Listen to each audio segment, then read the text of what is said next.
Seperti yang berenang tadi. Kamu di tengah-tengah lomba, kamu berhenti untuk berdoa agar kamu menang. Itu konyol, bos. Doa itu bukan itu fungsinya, tapi memastikan kamu selamat dari mulai start sampai finish. Apa sih doa itu? Seberapa pentingkah doa itu? Doa adalah merupakan sarana komunikasi spiritual antara manusia dengan Tuhannya untuk memohon perlindungan, keselamatan, dan petunjuk. Terus apa manfaat doa itu sendiri? Yang pertama manfaatnya, doa merupakan salah satu ibadah dan salah satu bukti penghambaan. Yang nomor dua, doa merupakan media komunikasi antara Tuhan dan manusia. Dan yang ketiga, doa dapat menenangkan hati dan pikiran kita. Kok bisa?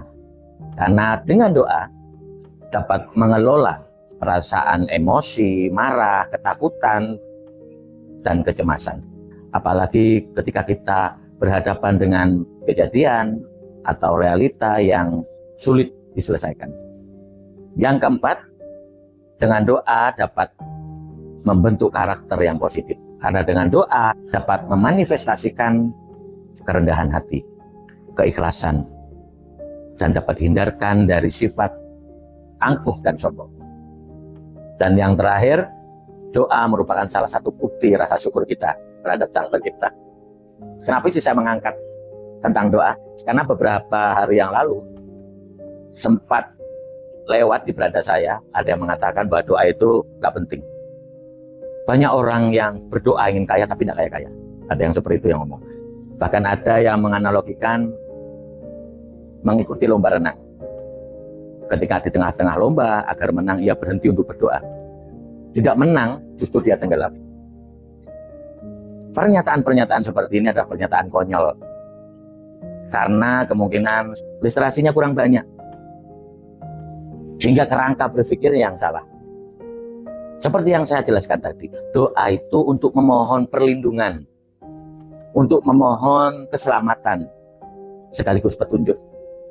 Seperti yang berenang tadi. Kamu di tengah-tengah lomba, kamu berhenti untuk berdoa agar kamu menang. Itu konyol, bos. Doa itu bukan itu fungsinya, tapi memastikan kamu selamat dari mulai start sampai finish. Kamu mohon perlindungan untuk keselamatan. Bisa jadi meskipun kamu atlet terbaik sedunia pun, ketika kamu berenang, kamu bisa kena kram di tengah lomba. Jantungmu bisa berhenti di tengah lomba. Bisa jadi kan? Itulah fungsi doa. Agar kamu selamat mulai start sampai garis finish. Terus mereka juga menguapkan seperti ini. Doa itu identik dengan orang yang beragama. Bagaimana dengan orang di luar sana? Mereka yang tidak beragama, sukses-sukses. Bahkan tidak perlu mereka berdoa, mereka sukses. Kita hidup ini harus banyak literasi. Harus banyak pengetahuan yang kita serap. Kita tidak hanya belajar di bidang agama saja, tapi juga di bidang kehidupan. Kalau memang dunia ini kepingin baik-baik saja, Tuhan kepingin mereka semua manusia ini baik-baik saja, ngapain Tuhan membiarkan iblis hidup sampai sekarang? Yang jelas-jelas itu dapat merusak manusia. Kenapa Tuhan membiarkan kejahatan masih ada di bumi ini? Kamu tahu alasannya? Agar kehidupan ini terus berlanjut sesuai skenario yang dibuat Tuhan. Bayangkan ketika kejahatan ini dihapus sama sekali sama Tuhan. Pasar itu sepi, bos. Ekonomi akan terhenti. Terus bagaimana kehidupan ini? Apakah terus berlanjut? Termasuk juga apa yang mereka katakan tadi. Kenapa orang tidak beragama, bahkan tidak berdoa, mereka tetap sukses? Agar juga kehidupan ini tetap berlanjut. Termasuk orang yang jahat-jahat tadi, juga agar kehidupan ini terus berlanjut. Berarti Tuhan tidak adil dong bagi orang-orang yang jahat tadi. Jadi di dunia mereka hanya melakukan kejahatan. Tidak seperti itu. Tuhan itu sangat adil. Karena setiap umatnya, baik itu jahat maupun baik, mereka tetap diberikan pilihan, petunjuk untuk kembali ke jalan yang benar. Itulah yang dinamakan hidayah. Makanya jangan heran ketika orang-orang yang hidupnya semasa hidupnya itu jahat, Tapi kenapa ketika di akhir hidupnya terdapat tanda-tanda husnul khotimah, tanda-tanda dia diterima oleh Tuhan. Itulah keadilan Tuhan. Jadi teman-teman, ketika ada pernyataan-pernyataan seperti itu, jangan langsung diambil. Cari literasi lain, cari pemahaman dan pengetahuan yang lain, sehingga kamu bisa membandingkan, agar kamu tidak terperosok pada jalan yang tidak kamu ketahui kebenarannya. Semoga bermanfaat dan salam sukses. Saatnya kita mereview stok. Di samping saya ini, motor Beat GPS tahun 2023. Motornya tinggal pakai, pajak hidup sampai tahun 2027, ban masih tebal, ban depan, ban belakang kita ganti grass. Untuk kilometer nanti kita lihat di penampakannya ya. Motornya tinggal pakai pokoknya.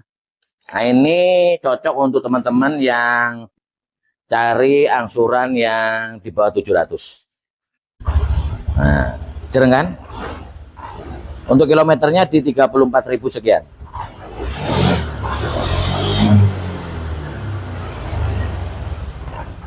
Nah, untuk lebih jelasnya teman-teman lihat penampakannya seperti ini. Nah, ini motornya Beat tahun 2023, pajak lengkap hidup, surat-surat lengkap hidup. Untuk ban depan masih tebal, masih layak pakai. Kita lihat bodi-bodinya masih mulus. Nah, ini ban belakangnya kita ganti baru, kita kembalikan bawaan pabrik juga, standar pabrik, mulus. Sekarang kita lihat kilometernya di 34.000 sekian. Dan untuk kontaknya juga double, tinggal pakai. Nah, itu tadi penampakannya, mulus, tinggal pakai, nggak ada ragat. Motor ini bisa cash maupun bisa kredit. Untuk kredit ini angsurannya dan DP-nya. Nah, untuk harga cash teman-teman bisa langsung komen di bawah, pasti kami langsung jawab. Nah, motor ini cocok bagi teman-teman yang nyari angsuran di bawah 700. Persyaratan juga masih sama, KTP suami istri dan kartu keluarga. Ayo teman-teman yang berminat, segera kunjungi atau hubungi showroom kami, Dunia Motor, Jalan Hocokroaminoto nomor 33 Banyuwangi. Urusan kualitas kami jagonya, urusan harga pasti kami pemenangnya.